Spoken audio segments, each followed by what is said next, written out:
नेता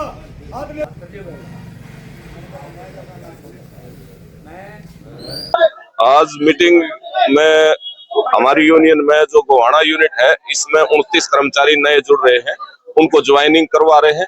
उसके अलावा ऑनलाइन ट्रांसफर पॉलिसी का पूरे प्रदेश में एचएससीबी वर्कर यूनियन विरोध कर रही है, आंदोलन कर रही है, जिसके सब यूनिट 70 पर 3 दिन हमने धरना किया था।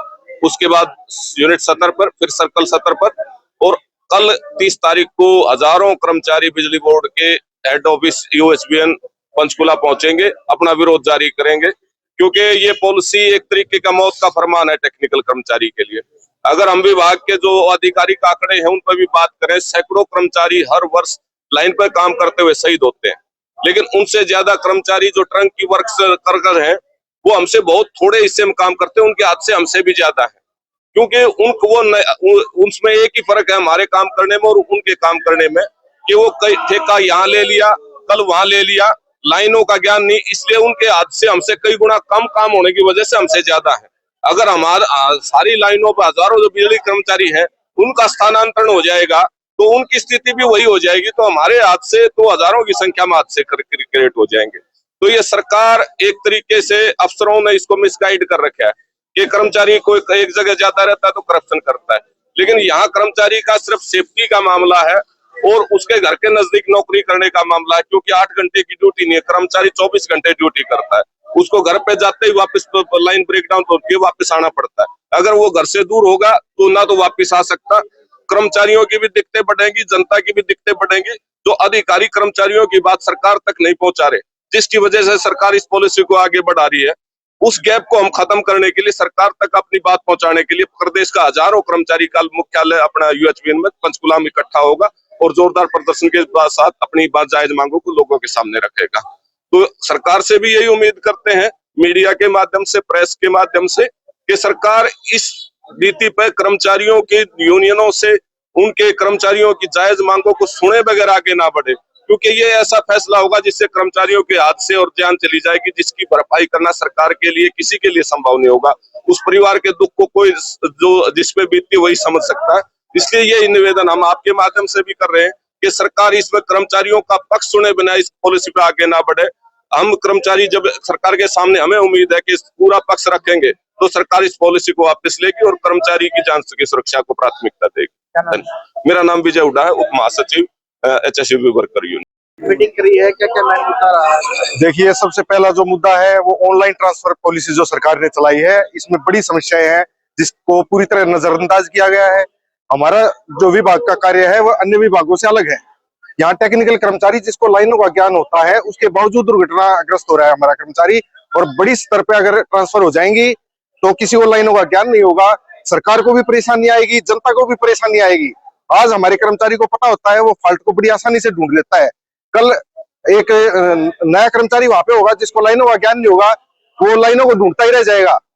तो आम जनता की परेशानी भी इसमें होनी है, जिसपे कोई ध्यान नहीं दिया जा रहा। ऐसे ही हमारा क्लरिकल कार्य भी दूसरे विभागों से भिन्न है। यहाँ का कर्मचारी आपके रेवेन्यू का कार्य करता है, यहाँ टैरिफ देखना होता है, इतने रूल हैं, उसके ऊपर एक कार्यविधि है, वो अलग अलग है, अलग अलग आपके जो ऑफिस है उनकी। तो स्पेसिफिक वर्क होने के कारण अगर ट्रांसफर होती है तो सारा ही जो काम है वो खराब होता है। इसके अलावा रिस्क अलाउंस हमारा मुद्दा है। हमारे कर्मचारी पर जितना रिस्क है किसी भी विभाग में उतना रिस्क नहीं है। फौज के बाद आप बिजली विभाग को देखिए जिसमें सबसे ज्यादा रिस्क है, हमारे कर्मचारी शहीद होते हैं। उसके बावजूद सरकार ने अन्य विभागों को रिस्क अलाउंस दे रखा है, जबकि बिजली विभाग का अनदेखा किया गया है, जो कि बिल्कुल गलत है। हमारा इलेक्ट्रिसिटी अलाउंस नहीं बढ़ा है, और भी हमारे बहुत से अलाउंस है जो सरकार ने रोक रखे हैं। पुरानी पेंशन का बड़ा मुद्दा है, आरटीएस का एक मुद्दा है, राइट टू सर्विस एक्ट तो लागू कर दिया पर कर्मचारियों को सुविधा नहीं दी गई। उसमें बेवजह के फरमान प्रतिदिन दिए जाते हैं, कर्मचारियों का शोषण किया जाता है, उनके पास बेसिक व्यवस्था भी नहीं है। दफ्तर के अंदर स्टाफ, आपके जो यार्ड स्टिक सरकार ने लागू की है उसके अनुसार स्टाफ प्रदान नहीं किया गया है, जिससे कर्मचारियों का शोषण बढ़ता जा रहा है लगातार, और जनता को परेशानियां भी इस वजह से हो रही है। मेरा तो ये मानना है कि ये निजीकरण की तरफ एक कदम है कि लोगों का शोषण करो, जनता भी परेशान रहेगी, और धीरे धीरे निजी हाथों में दे दो। तो हम इस सभी व्यवस्था का विरोध करते हैं। हमारी मांग है कर्मचारियों की जायज मांगों को सुने, और इसी में जनता की भी भलाई है। जनता को हम बेहतर सेवा तभी प्रदान कर सकते हैं जब कर्मचारी परेशानियों से मुक्त हो और उसके पास समय हो सीखने का, समझने का उस व्यवस्था को। जो एक कर्मचारी अच्छा काम कर रहा है जिस सीट पे, उसको क्यों हटाया जाए?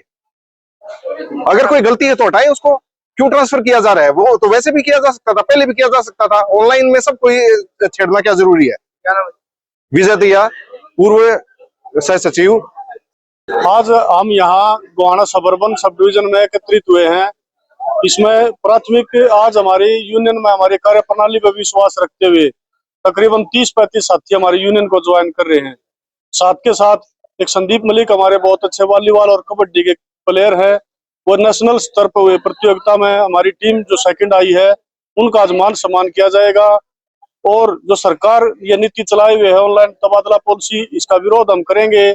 इसके साथ साथ आज कर्मचारियों के हमारे केंद्रीय परिषद के नेता विजय हुड्डा और विजय दहिया जी हमारे बीच में हैं। पूर्व प्रांतीय प्रधान राज सिंह दहिया, राज सिंह मलिक, तमाम जो हमारे नेता हैं वो यहाँ हमारे बीच में है लोगों को जागरूक करने के लिए। कल हमारी 30 तारीख को मुख्यालय स्तर पर भारी जन सैलाब के साथ एक रैली होने जा रही है।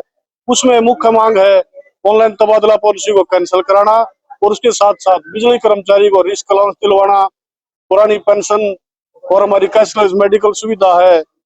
आरटीएस जैसा एक गंभीर मुद्दा हमारे बीच में छिड़ा हुआ है, राइट टू सर्विस। कर्मचारी और संसाधन हमारे पास पूरे नहीं है और लगातार कर्मचारियों को काम में डिले के लिए दोषी ठहराया जाता है। इन सभी बातों के विरोध में अपनी जायज मांगों के लिए हम प्रदर्शन करेंगे और एकजुटता से सरकार के साथ हर प्रकार की टक्कर लेने के लिए हम तैयार है, जैसा आदेश हमारी केंद्रीय परिषद करेगी। सुमित कटारिया, सर्कल सचिव, सोनीपत।